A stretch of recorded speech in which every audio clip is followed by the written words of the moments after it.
Bonjour à toutes et à tous. Je vais commencer la présentation puisqu'il est 30. Donc, je me présente. Je m'appelle Déborah Dominguez.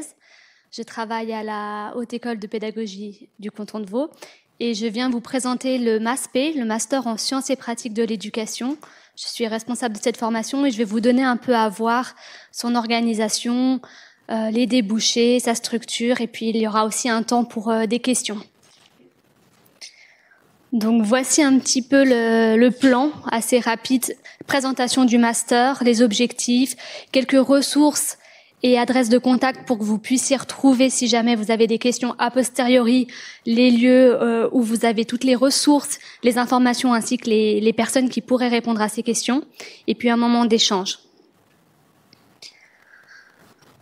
Je vais afficher, voilà. Donc, les objectifs de ce master, c'est un master en sciences et pratiques de l'éducation. Donc, il apporte à la fois des éléments théoriques sur la formation en général, l'éducation, le monde de la formation et de l'éducation, et des outils pratiques également. Donc, c'est vraiment deux approches de deux institutions combinées qui vous permettent d'aller explorer, vous poser des questions sur les dispositifs de formation, l'apprentissage, les méthodes, l'innovation. Donc, vous voyez ici quelques objectifs. C'est pas exhaustif, mais vous allez vous poser des questions sur comment analyser des besoins de formation, comment concevoir et mettre sur pied un dispositif de formation, comment accompagner des groupes apprenants, des adultes, des plus jeunes. Donc, le master, il retrace un petit peu toutes les étapes de la petite enfance à l'âge adulte au niveau de la formation et de l'accompagnement. Évidemment, vous avez aussi des cours qui vont aborder les technologies, les innovations dans l'accompagnement, dans le monde de la formation, et aussi des outils de recherche pour pouvoir vous poser certaines questions, confronter certains enjeux liés au monde de l'éducation et de la formation. Au niveau de l'identité du master, c'est une formation qui est donnée conjointement entre la HEP Vaud et l'Université de Lausanne, la Faculté des sciences sociales et politiques. Donc, vous avez vraiment du coup des cours sur les deux sites de formation, avec des approches qui sont complémentaires, une formation interdisciplinaire aussi. Vous allez aborder les questions de la formation à travers la psychologie, les sciences de l'éducation, l'histoire de l'éducation. Vous avez tout ce qui est aussi... qu'est-ce qu'on a encore ? Histoire de l'éducation, sociologie, psychologie, ouais, j'ai un peu fait le tour. Énormément d'approches combinées que vous allez aussi choisir en fonction de vos intérêts et de vos besoins.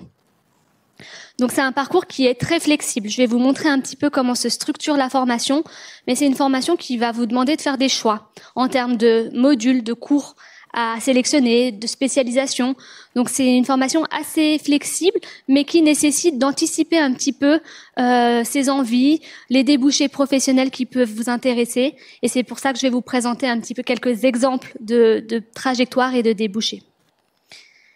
Vous avez aussi la possibilité dans ce master d'effectuer des stages professionnels qui vous permettent d'aller voir un petit peu comment ça se passe, que ce soit dans des institutions publiques ou privées. Donc, je vais vous donner quelques éléments sur cette dimension. Et puis, il y a aussi la possibilité de réaliser la formation à 90 crédits, donc le master dans sa structure peut-être la plus fondamentale, 90 crédits, ou alors de lui ajouter une spécialisation si vous êtes intéressé à aller approfondir une des deux dimensions du master. Et là, vous allez ajouter 30 crédits de spécialisation. Je vais vous donner à voir quelles sont ces spécialisations. Les perspectives professionnelles, elles sont variées. C'est très difficile de vous dire, avec ce master, vous allez faire tel métier.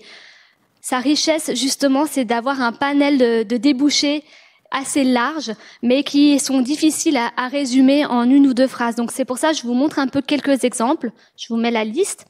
Vous allez pouvoir autant travailler dans des administrations publiques, donc peut-être à la Direction générale de l'enseignement obligatoire, dans la formation continue au niveau de l'État, mais ça peut être aussi tout ce qui est entreprise privée dans les secteurs qui s'occupent plus spécifiquement de la formation continue des collaborateurs, du développement de talents, du développement de compétences.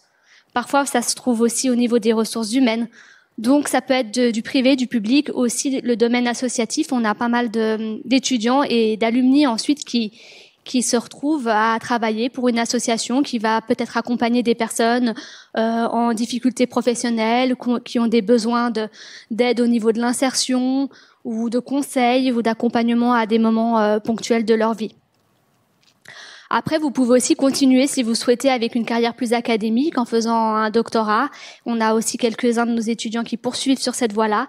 Et puis, ça peut être un doctorat ou alors travailler dans des unités de recherche sur la formation, l'apprentissage, l'enseignement. Donc là, ce sont un peu les secteurs, mais qu'est-ce que ça donne en termes de titres ou de profession? Donc, encore une fois, plusieurs possibilités, c'est pas exhaustif. Vous allez peut-être devenir chargé ou responsable de formation. Et là, vous allez vraiment gérer un dispositif ou un programme, un catalogue de formation du début à la fin en vous posant des questions sur les besoins du public à former, comment concevoir cette formation, comment l'évaluer, faire en sorte qu'elle soit efficace, qu'elle fonctionne bien, qu'elle réponde à des standards qualité. Donc voilà, ça c'est un des débouchés. Vous pouvez aussi devenir collaborateur, collaboratrice scientifique dans une autre école. On a beaucoup de personnes qui travaillent aussi après chez nous, notamment à la HEP Vaud ou dans d'autres écoles qui vont se questionner aussi sur les programmes de formation, sur leur amélioration continue, sur des questions stratégiques et opérationnelles au niveau de ces programmes. Doctorant, je l'ai mentionné, formateur d'adultes pour des publics variés. Chargé d'évaluation, on a aussi certains profils de personnes qui vont travailler que dans l'évaluation. Et là aussi, l'évaluation, ça peut être très large. C'est comment évaluer la satisfaction d'un public suite à une formation qui a été donnée, mais aussi comment donner une formation qui réponde à des standards qualité, comment améliorer le processus d'évaluation, comment le concevoir, comment le mettre en place, toutes des questions qui sont liées à l'évaluation. Et puis, on a aussi quelques personnes qui deviennent conseillères aux études suite au MASP. Pour la structure, je vous l'ai mentionné, vous avez deux grandes possibilités. Le master à 90 crédits, sans spécialisation, que vous pouvez suivre entre 3 à 5 semestres. Et vous avez l'opportunité aussi de l'effectuer à temps partiel. On a à peu près la moitié de nos étudiants qui suivent la formation à temps partiel, qui ont un travail à côté. Donc ça, c'est aussi une option. Et puis, si vous ajoutez la spécialisation de 30 crédits, ça change un peu les temporalités, 4 à 6 semestres, et puis jusqu'à 10 semestres pour le temps partiel. Donc c'est là où vous avez aussi beaucoup de flexibilité dans votre organisation.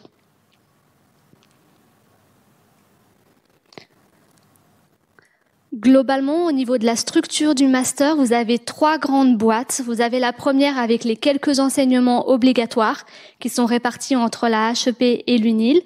Et vous avez un bloc enseignement à option où vous avez la majorité des choix que vous allez faire et où vous allez piocher des enseignements dans le plan d'études en fonction de vos envies, de vos intérêts.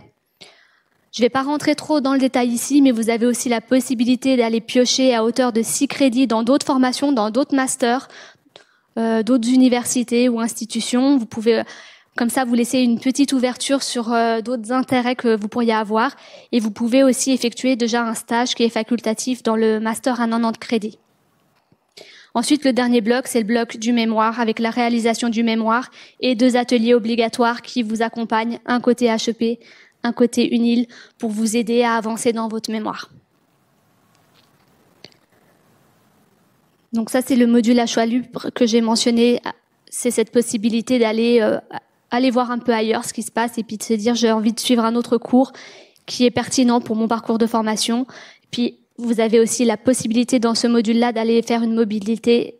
Donc ça, c'est à voir avec le service mobilité, c'est au cas par cas, après en fonction de vos besoins.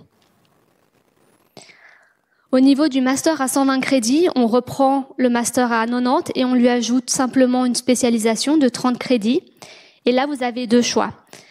Vous avez une première spécialisation qui va plus s'orienter sur les questions d'évaluation et gestion de la formation et l'autre sur l'organisation et les transitions. Qu'est-ce que ça veut dire? Ça reste peut-être un peu vague ici. Donc, je vous ai mis quelques exemples.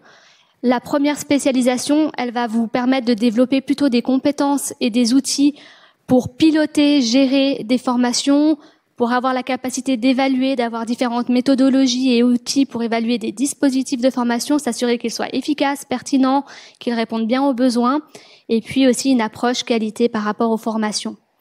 alors que l'autre spécialisation, elle est plutôt orientée accompagnement de personnes ou de groupes, soutien au parcours de vie. Ça peut être dans du conseil, de l'orientation, de l'accompagnement ponctuel ou à plus large échelle. Donc on est plus dans le rapport aux individus. Après, ce n'est pas parce que vous choisissez une spécialisation que ça vous empêchera d'avoir certains débouchés, mais ça vous permet d'ajouter une couleur un peu plus précise à votre CV et à votre parcours pour vous démarquer sur le marché du travail.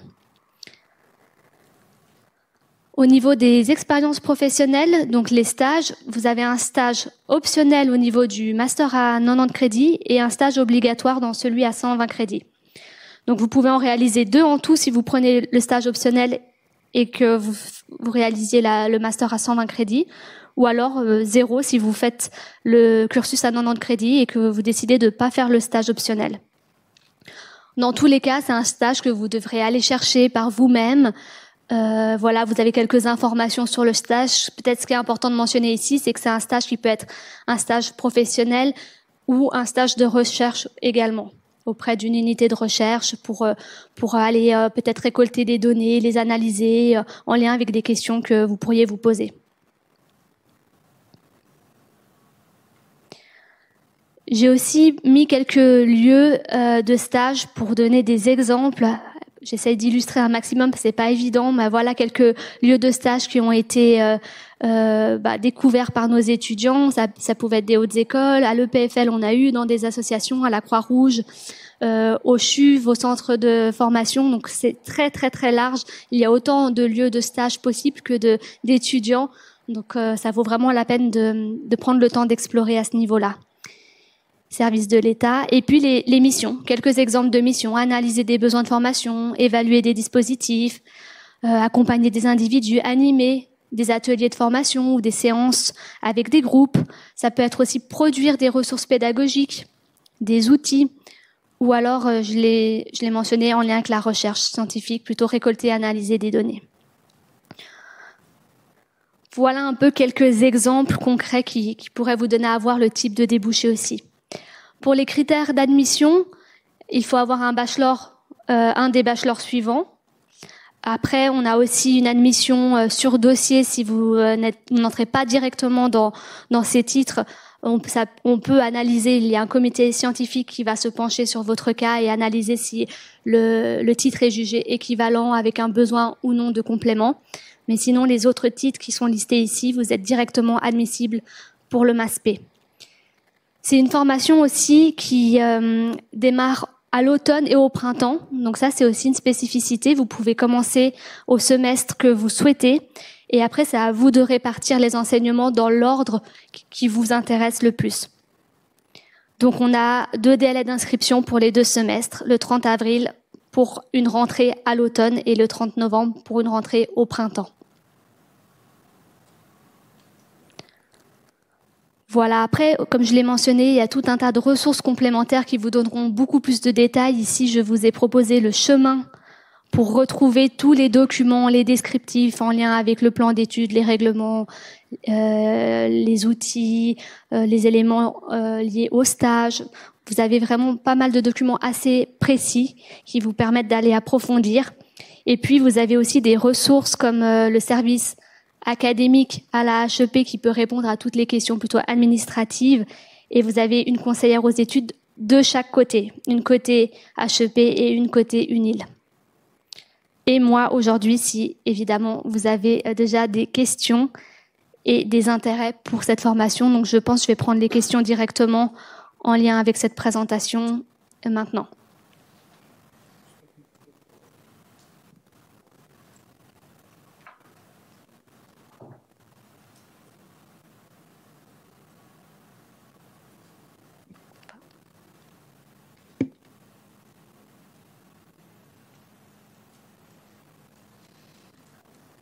Pas de questions?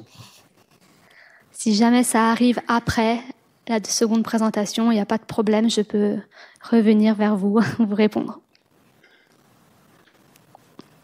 Ok. Alors je passe la parole à ma collègue.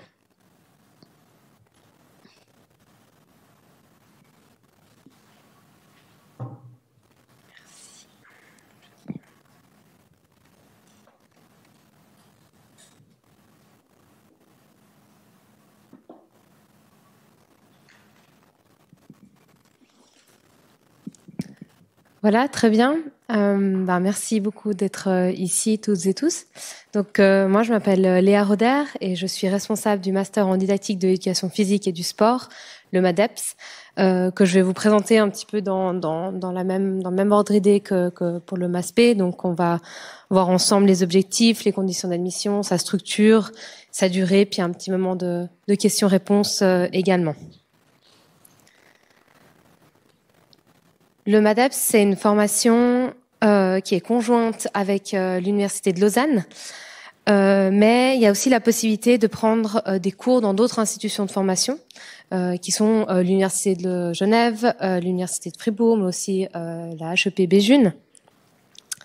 Et on a aussi une structure d'un master à 90 crédits, qui est la base également. Et puis, on permet une mise à niveau pour certains profils de formation, généralement des gens qui viennent du bachelor en enseignement primaire ou bachelor en sciences du sport, qui donnent un master en fait à 120 crédits.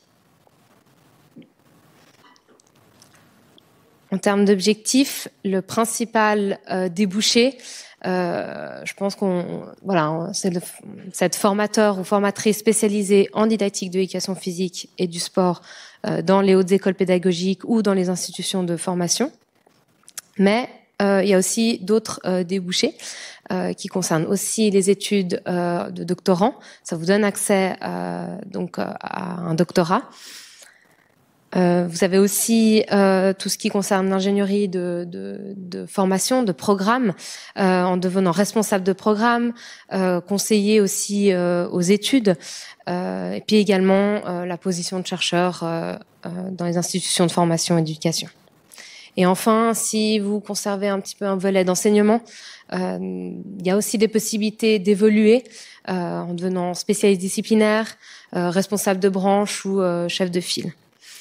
Je mets aussi cette information, le MADEPS n'est pas un diplôme d'enseignement. Il ne vous permettra pas d'enseigner le sport, l'éducation physique au niveau secondaire 1, au niveau secondaire 2 en Suisse.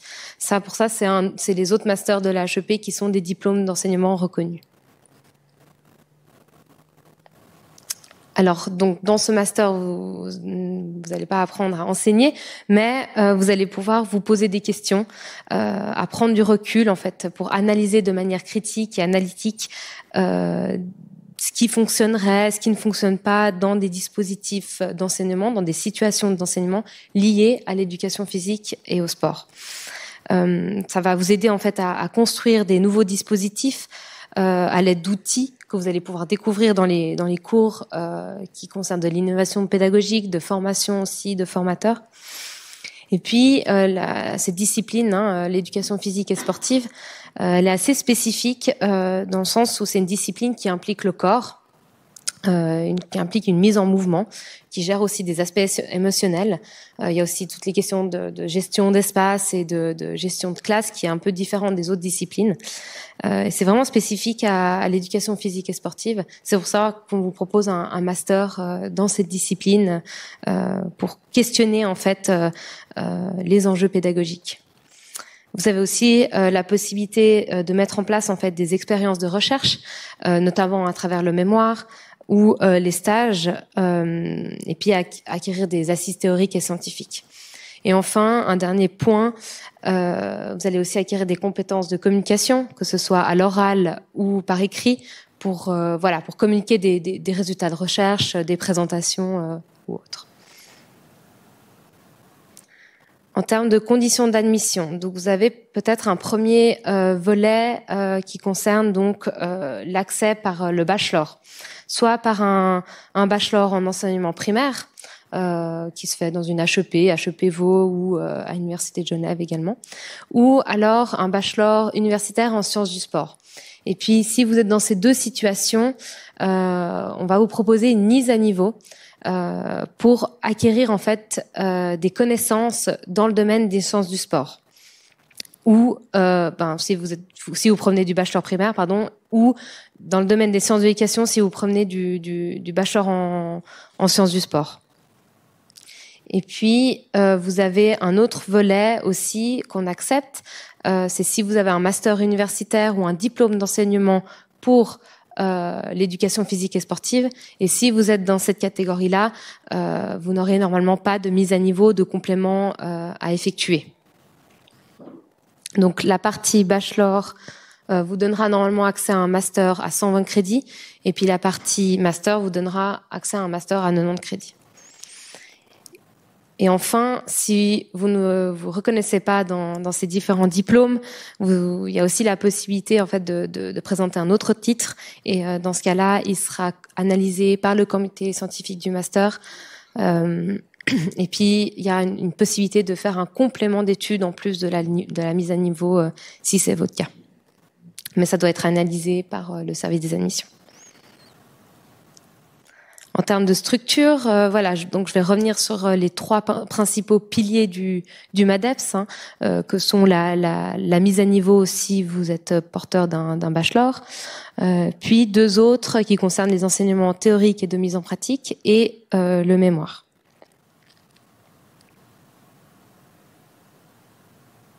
Voilà. Pour le programme donc de mise à niveau, comme je vous disais, si vous prenez de l'enseignement primaire, vous allez être introduit aux sciences sportives, en fait, aux sciences du sport, mais également aux sciences de la vie, des sciences humaines et sociales, et également un peu de statistiques. Et puis, si vous provenez d'un bachelor en sciences du sport, là, vous serez plutôt introduit aux questions de sciences de l'éducation. C'est vous permettre en fait une mise à niveau pour compléter vos connaissances, pour pouvoir voilà, aborder le master avec toutes les connaissances nécessaires. Et puis généralement on conseille que cette mise à niveau soit validée durant les 2 premiers semestres du master, mais il y a la possibilité de réaliser cette mise à niveau sur 4 semestres.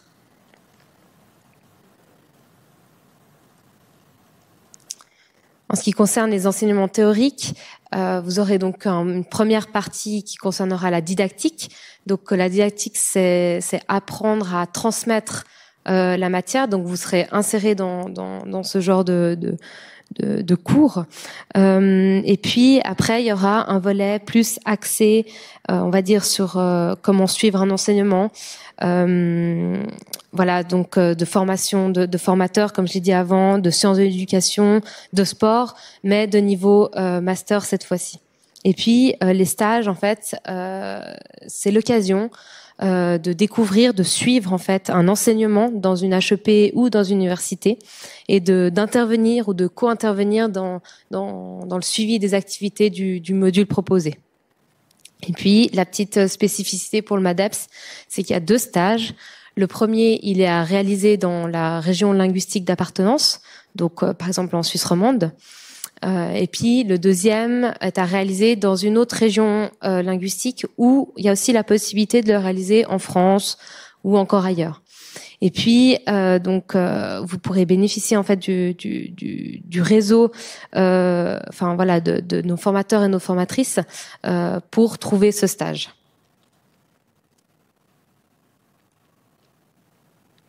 Et enfin, le troisième pilier, celui du mémoire. Donc, vous allez pouvoir choisir un sujet, donc en lien évidemment avec l'enseignement, des aspects didactiques, les aspects pédagogiques qui sont appliqués sur l'enseignement de l'éducation physique et sportive. Voilà, le choix du mémoire est plutôt large. C'est à vous de définir votre axe de recherche. Mais bien sûr, vous serez accompagné par un directeur ou une directrice de mémoire et par un atelier des mémorants et des mémorantes qui vous aideront à construire votre projet de recherche, construire votre question. Voilà, il y a un accompagnement à la fois du directeur ou de la directrice de mémoire, mais également par une collaboratrice scientifique ou une chargée d'enseignement qui tiendra en fait cet atelier des mémorants. Voilà. Donc en termes de durée de la formation, ça se présente un petit peu comme le MASP. Donc soit vous vous retrouvez dans l'enseignement à 90 crédits ECTS, et là la formation elle est prévue entre 3 et 5 semestres, mais il y a la possibilité de la réaliser à temps partiel. La plupart des formations à la HEP sont faisables à temps partiel. Et puis sinon c'est l'autre volet à 120 crédits ECTS. Vous pouvez aller jusqu'à 8 semestres d'études. Ça, ce sera de toute manière à organiser, à voir avec la conseillère aux études, que ce plutôt à la HEP, même s'il y a aussi un conseil aux études à l'UNIL. Mais c'est vrai que l'aménagement du plan d'études, faut plutôt se tourner vers la conseillère qui se trouve à la HEP.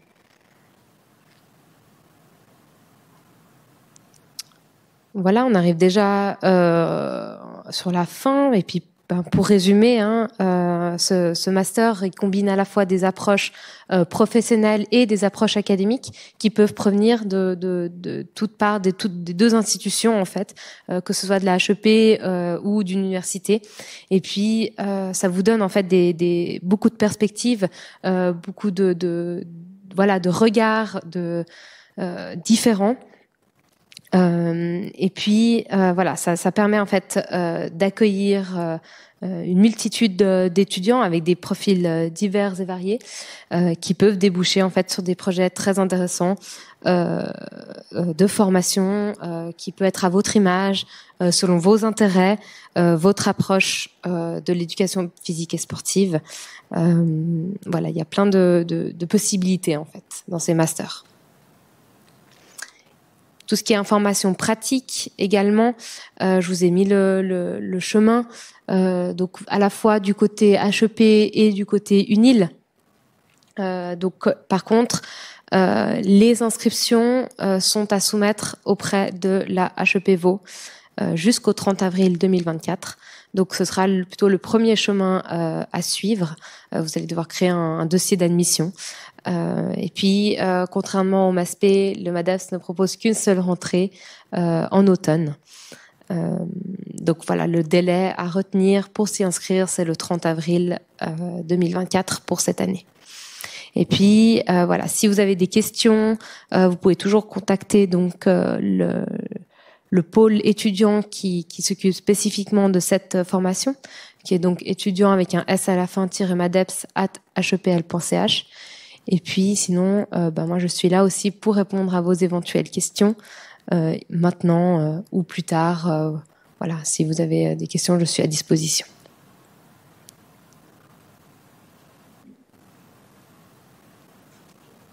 Oui. Une question pour les deux.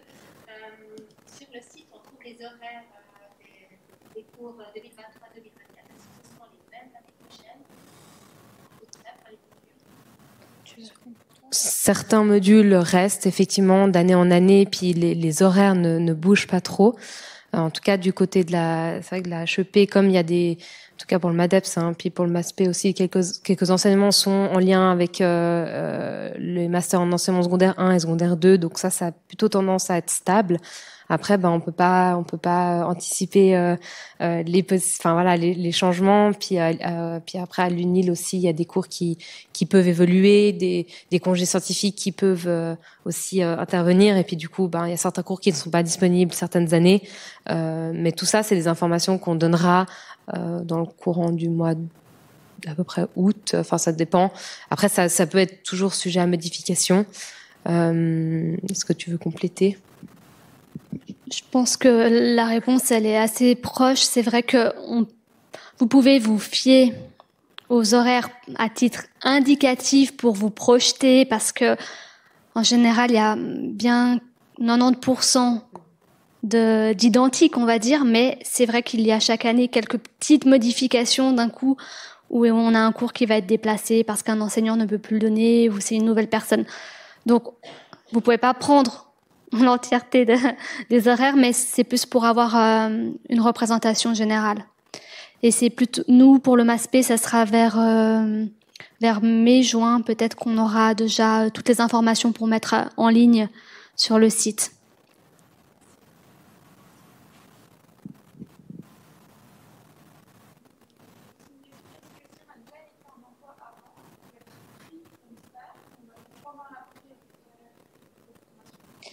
On ne peut pas valider a posteriori un emploi que vous avez réalisé. Mmh.